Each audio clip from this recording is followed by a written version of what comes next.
Maqtoo jana salawattan keyin Allah Taala siz bizden uşul vaqtga çeyin qilgan qiraatыбызды, o'qigan namazыбызды, tutgan orozabızды, bergen sadaqabızды degele har bir qilgan ibadatыбызды to'liq bilan qabul qilgan bo'lsin. Oşanın negizinde pendeçilik kılıp, insandık kılıp, bilip bilbey kılgan günahlarımızın bardığını Allah Taala tüp tamırından keçirgen bolsun. Çındığında Allah Taala merimdüledin merimdüsü, Allah Taala ırayımdüledin ırayımdüsü, Allah Taala keçirimdüledin keçirimdüsü. Allah Taala ezeltiden bar anın başlalışı yok. Allah Taala arıdayım boluçu anın ayağı yok. Allah Taala tiriu, ali hiç kaçan ölbeydi. Allah Taala arıdayım turuçu, ali hiç kaçan uxtabaydı. Allah Taala rızkı berүүчү, аны эч ким кайтара албайт. Allah Taala жаратуучу деген атка ээ болду, бул жаратылыш жок мезгилден эле. Allah Taala тарбия кылуучу деген атка ээ болду, бул тарбия кылынуучулар жок мезгилден эле. Allah Taala мына ушундай улуу зат, Allah Тааланын улуктугу чексиз.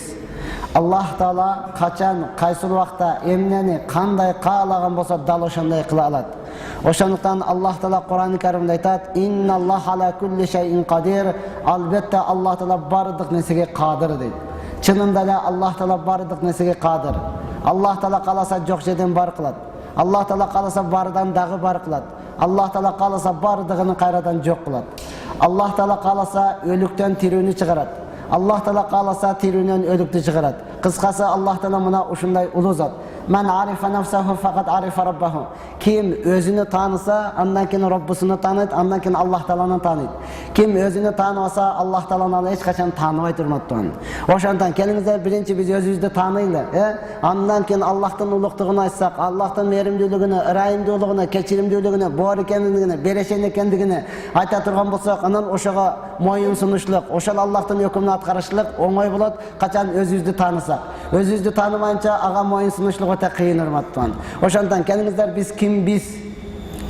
Kayaktan geldik, emne üçün bu yerde olturabız, emne kılışımız gerekli, emne kılıp jatabız. Kendinizler karaylı, albatta siz biz insanbız. Allah bizni insan kılıp jaratkan, Allah'a min mertebe şükürler olsun. Biz demek it emesbiz, eşek emesbiz, zıgaç emesbiz, taş emesbiz, temir emesbiz, jer emesbiz, tov emesbiz, insanbız ya Allah. Uşul insandı jaratkandıgını Allah Taala Kur'an-ı Kerim'de Abasa suresinde bayandayt, bayandap sonun sözümen bayandap gelip durup Allah Taala aytat: "Sümme sabilihi yassara."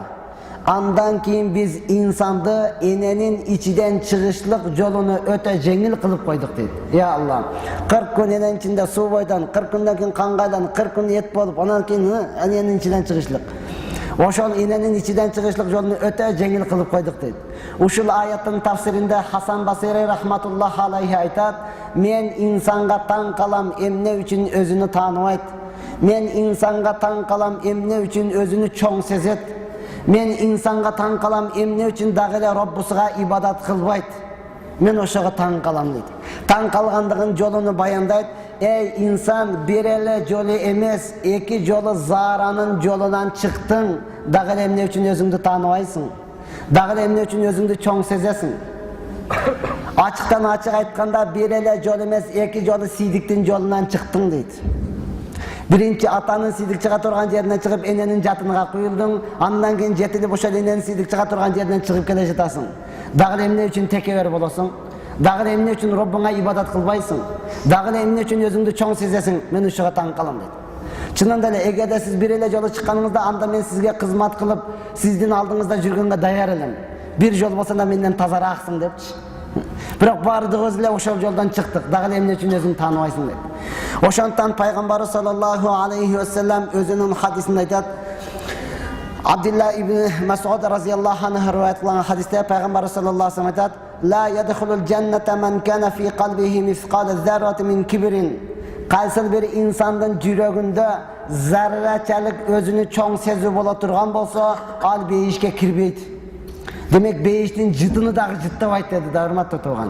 Zarraçalik. Zarra degende Türk alımdары aytat: "Elekke undu salıp elediniz, unu düştü. Üstünde kalan ne deymiz? Kevek.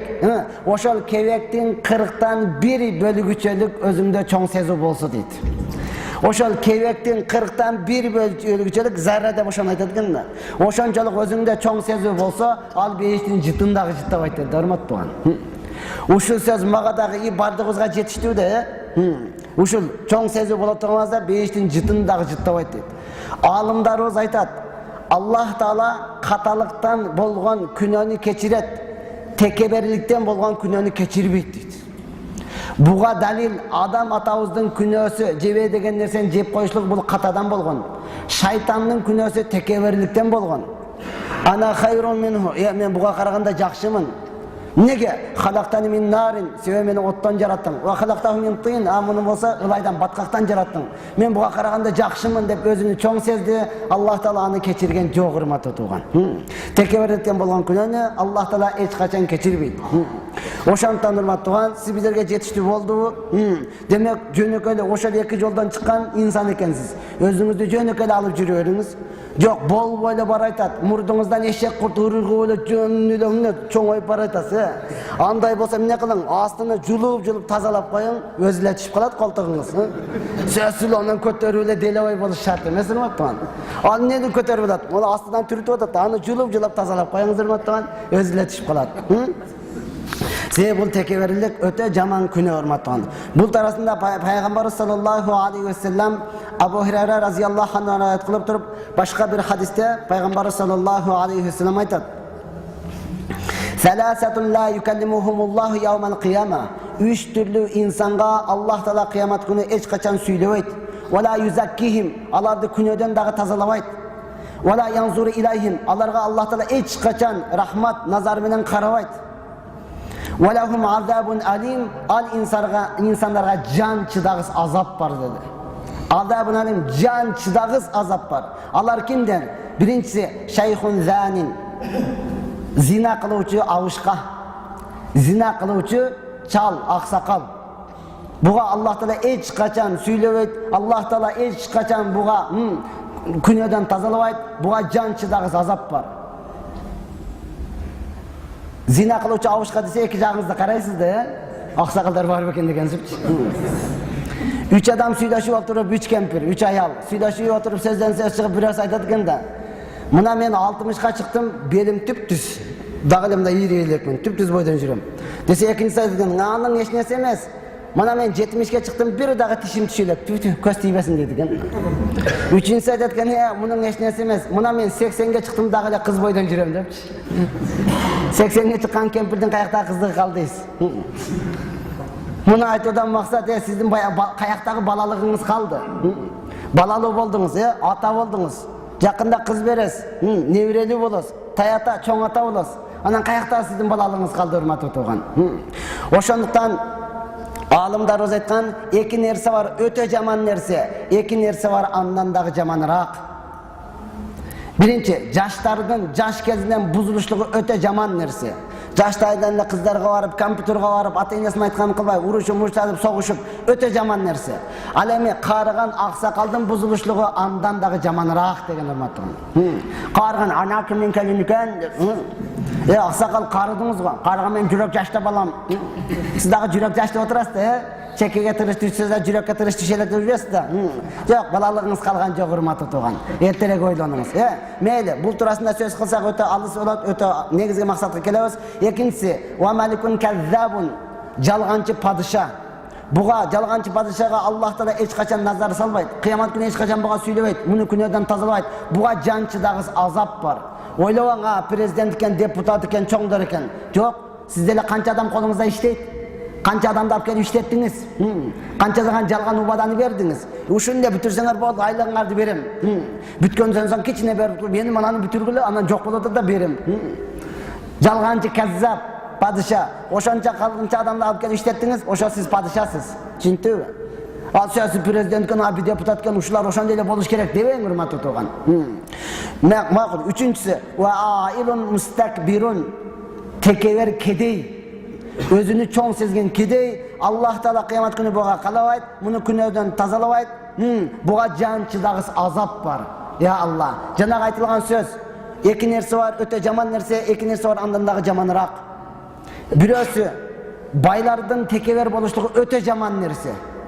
Кедейдин текебер болушлугу андан дагы жаманыраак да, урматтуу тууган. Байго байлыгына, акчасына, үйүнө, бир нерсесине таянып атат, машинасына. Кедейчи Arı kapkara hiç nesesi yok. Деп тұрады. Ешкімге жақпайды екен да, урматтуу тууган. Аллах Таала кыямат күнү буга сүйлөбөйт дагы. Күнүдөн эч кандай тазалабайт. Демек текеберлик өтө жаман нерсе. Түшүндүңбү? Андыктан урматтуу тууган, сиз биздер өзүбүздү тааныдык негизгиси Сүмма сабили яссара. Ушул аят Абаса сүрөсүндө. Караң, котормосуну караң урматтуу тууган. Тафсирини караң. Эки жолу Заранын жолунан чыктың дейт. Дагы эмне үчүн өзүң чоң сезесиң. Кыскасы өзүбүздү тааныдык. Эми машалла Аллахты тааныш оңой болот, Аллахка ибадат кылышлык оңой болот. Качан сиз кулак төшөп уксаңыз, аны башкаларга жеткириш дагы оңой болот урматтуу тууган. Угушлук дагы эки түрдө болот.